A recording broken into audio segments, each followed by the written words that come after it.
മണിക്കടവ് അരിയങ്കല്ല് കരിങ്കൽ ക്വാറി തുടങ്ങാനുള്ള നീക്കത്തിനെതിരെ വെസ്റ്റ് എളേരി പഞ്ചായത്ത് മുസ്ലിം ലീഗ് കമ്മിറ്റിയുടെ നേതൃത്വത്തിൽ പഞ്ചായത്ത് ധർണാ സമരം നടത്തി. കഴിഞ്ഞ UDF ഭരണസമിതി ഈ കരിങ്കൽ ക്വാറിക്ക് ലൈസൻസ് നിഷേധിച്ചിരുന്നു. വീണ്ടും പഴയ ഫയലുകൾ പൊടിതട്ടിയെടുത്ത് ജനവാസ കേന്ദ്രത്തിൽ ഏഴിമല നാവിക അക്കാദമി, പെരിങ്ങോം CRPF എന്നീ സ്ഥലങ്ങളിലേക്ക് ശുദ്ധജലം എത്തിക്കുന്ന പ്രധാന ചെക്ക് ഡാമിന്റെ മീറ്ററുകൾക്കുള്ളിലാണ് കരിങ്കൽ ക്വാറിക്ക് ലൈസൻസ് കൊടുക്കാൻ പഞ്ചായത്ത് ഭരണസമിതിയിൽ വീണ്ടും അജണ്ട വെച്ചിട്ടുള്ളത്. മണ്ഡലം സെക്രട്ടറി ജാദിൽ അസൈനാർ ഉദ്ഘാടനം ചെയ്തു. അബ്ദുൾ റഹ്മാൻ അധ്യക്ഷത വഹിച്ചു. അബൂബക്കർ, റൈഹാനത്ത്, സുമയ്യ ജമാലുദ്ദീൻ, ഫൈസി അരിയങ്കല്ല്, ഖത്തീബ് ഷമ്മാസ്, ഹരിത ഖദീജ, PP ആഷിഖ്, C അഹമ്മദ് കുഞ്ഞ്, K Muhammad Rafi, PC Ismail, PK Kareem മൗലവി, MA Nasar, PK Shihab, AG Muhammad Kunhi എന്നിവർ പ്രസംഗിച്ചു.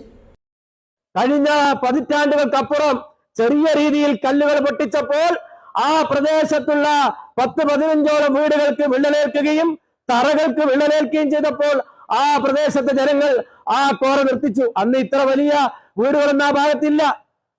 കേവലം 10-20 വർഷങ്ങൾക്കപ്പുറം ആ കോറ അവിടെ സ്റ്റേ ചെയ്തു.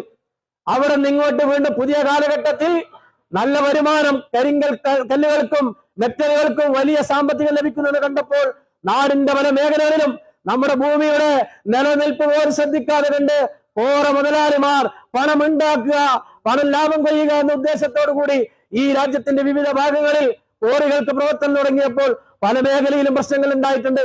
പലതും കോടതി നിരോധിച്ചിട്ടുണ്ട്. പല സ്ഥലങ്ങളിൽ സംഘർഷം ഉണ്ടായിട്ടുണ്ട്. പ്രിയപ്പെട്ട പഞ്ചായത്ത് സെക്രട്ടറി, പ്രിയപ്പെട്ട പോലീസ് ഉദ്യോഗസ്ഥരെ, നിങ്ങളൊന്ന് മനസ്സിലാക്കിക്കോ. മുസ്ലിം ലീഗിന്റെ ചരിത്രത്തിൽ 980-ലാണ് ഞങ്ങൾക്ക് 3 രക്തസാക്ഷികൾ ഉണ്ടായിട്ടുള്ളത് അറബി ഭാഷാ സമരത്തിൽ. എങ്കിൽ നിങ്ങൾ എഴുതി വെച്ചോ, ഈ വെസ്റ്റ് എളേരി പഞ്ചായത്തിൽ അരിയങ്കൽ എന്ന് പറയുന്നത് മുസ്ലിം ലീഗിന്റെ നേതാക്കന്മാർ പറഞ്ഞാൽ ഒരു പരിധി വരെ നിൽക്കും. അവരുടെ വീടിനും അവരുടെ ജീവനും അവരുടെ മക്കൾക്കും അവരുടെ ഭാവിക്കും തടസ്സമാവുന്ന ഈ പദ്ധതി നടപ്പിലാക്കി 1 ലോഡ് മെറ്റൽ ആ പ്രദേശത്ത് നിന്ന് കൊണ്ടുപോകാമെന്ന് ഈ ഭരണസമിതിയോ പഞ്ചായത്ത് സെക്രട്ടറിയോ ഇവിടെ ഒരു ഉദ്യോഗസ്ഥരും കരുതേണ്ടതില്ല. അങ്ങനെ വന്നാൽ മയ്യത്തുകൾ അരിയങ്കലിൽ ഉണ്ടാവും. ആ മരണങ്ങൾക്ക് നിങ്ങളെല്ലാം ഉത്തരവാദിത്വം പറയേണ്ടി വരും. നിങ്ങൾ തമാശ എടുക്കണ്ട. നിങ്ങൾ അരിയങ്കലിനെ കുറിച്ച് പഠിച്ചോ?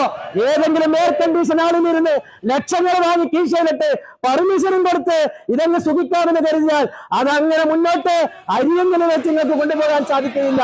കഴിഞ്ഞ UDF-ന്റെ ഭരണത്തിൽ 25 ലക്ഷം രൂപയാണ് ഞങ്ങൾ 25 ലക്ഷം രൂപ ഈ കോറയ്ക്ക് പെർമിഷൻ കൊടുക്കുന്നുണ്ടെങ്കിൽ ഇവിടെ UDF-ന് ലഭിക്കുമെന്ന രീതിയിൽ വന്നപ്പോൾ UDF ഒറ്റക്കെട്ടായിരുന്ന തീരുമാനം 25 ലക്ഷമല്ല, 1 കോടി തന്നാലും ആ പ്രദേശത്തെ മുസ്ലിം ലീഗുകാരന്റെ വീടിനും മുസ്ലിം ലീഗിന്റെ പ്രവർത്തകന്മാർക്കും സുരക്ഷിതത്വം നൽകലാണ് നമ്മുടെ ബാധ്യത എന്ന് കണ്ടിട്ടാണ് അന്ന് UDF ഭരണസമിതിയോട് പറഞ്ഞു അതിനെതിരെ ഏതറ്റം വരെ നിങ്ങൾ പോകണമെന്ന്. ഇലക്ട്രിക്കൽ ഗൃഹോപകരണങ്ങളുടെ തകരാറുകൾ നിങ്ങൾക്ക് തലവേദന സൃഷ്ടിക്കുന്നുവോ? എന്നാൽ ഇനി മുതൽ ഒരു ഫോൺ കോളിൽ പരിഹാരം. Home Tak space and services, Cherupuzha. Residential and commercial air condition, refrigerator, washing machine, inverter, water filter, water heater, mixie, fan, stove, solar water heater തുടങ്ങിയ എല്ലാ ബ്രാൻഡുകളിലുമുള്ള ഉപകരണങ്ങളുടെ സ്പേസും സർവീസും ഹോം ടാക്കിൽ. ഗൃഹോപകരണങ്ങളുടെ സമ്പൂർണ്ണത വിശ്വസ്തയോടെ എന്നും നിങ്ങൾക്കായി. Home Tak home appliances, space and services, Pulingome road, Cherupuzha.